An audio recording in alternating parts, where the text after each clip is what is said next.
हाय, तर आम्ही निघालो आहे गावी, कारण शनिवार आणि रविवारी आमची गावची यात्रा होती, तर त्यासाठीच आम्ही ट्रेननी चाललो होतो. तर आत्या मस्त हाय करत होत्या सगळ्यांना. हे बघा, हे देवळाली कॅम्पचं रेल्वे स्टेशन आहे. आम्ही इथे गेलो कारण इथे सगळं खाली असतं, बसायला जागा मिळते. नाशिक रोडला खूप जास्त गर्दी होते, म्हणून आम्ही देवळाली कॅम्पलाच बसायला गेलो आणि डायरेक्ट तिथून निघालो. आणि आद्याचे बाबा पण आलेले होते, पण ते पण आमच्यासोबत रिटर्न चालले होते गावी यात्रा आहे म्हणून. आद्याला तर बाबा खूपच आवडतं, मग तो त्यांच्याकडेच राहिला, ते तुम्हाला माहिती आहे. मग गावी पोहोचलो. हे आहे आमचं गाव आणि हे आहे आमचं घर. तर खूप जास्त गरम झालं होतं, उन्हातून आलो होतो, त्यामुळे गावी पोहोचलो आणि डायरेक्ट आम्ही झोपलो. आणि नंतर उठलो तर दुपारी ना मस्त ना आमच्या दारापुढेच ना दुकानं लागत होती. यात्रा म्हटल्यावर दुकानं लागतात गावाकडे, तसंच हे बघा त्या लोकांची मेहनत बघा, किती सगळं दुकान उभं केलं त्यांनी. आम्ही बघतच होतो त्यांच्याकडे. आणि शिवाय त्यांचा गॅस वगैरे पण घेऊन आलेले होते, कारण ते 2 दिवस तिथेच मुक्कामी राहणार होते, तिथेच जेवण वगैरे करणार होते.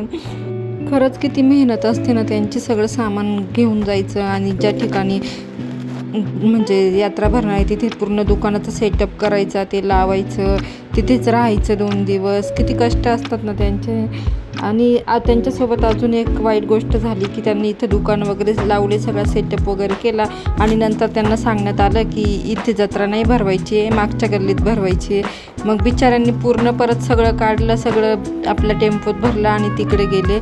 तर असं ऐकून खूप वाईट वाटलं. आणि नंतर आराध्य जत्रेत जाऊन खूप सामान घेऊन आले. बघा तिने काय काय आणलेलं, बांगड्या, हार वगैरे. तर यात्रा आहे ते ह्या देवाची बरं का. इथे बघा ह्या डोंगरावरती ना मंदिर आहे शेखमारू बाबाचं, तर तिथे आम्ही दर्शनासाठी चाललेलो होतो. तर ते खूप लांब आहे, वरती डोंगरावर चढून जायचं होतं.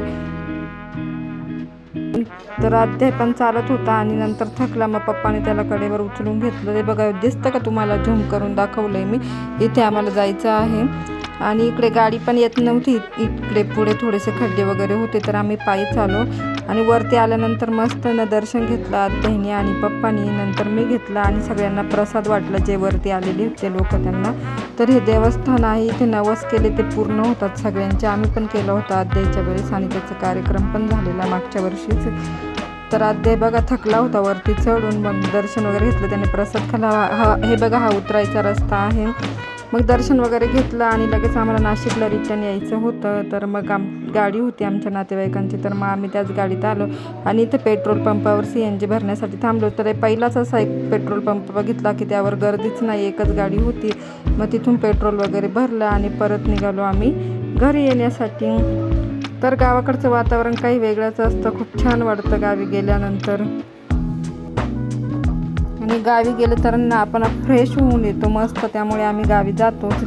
तर असा होता आजचा दिवस. तर चॅनलला सबस्क्राईब करा, लाईक करा, कमेंट करा. Bye bye.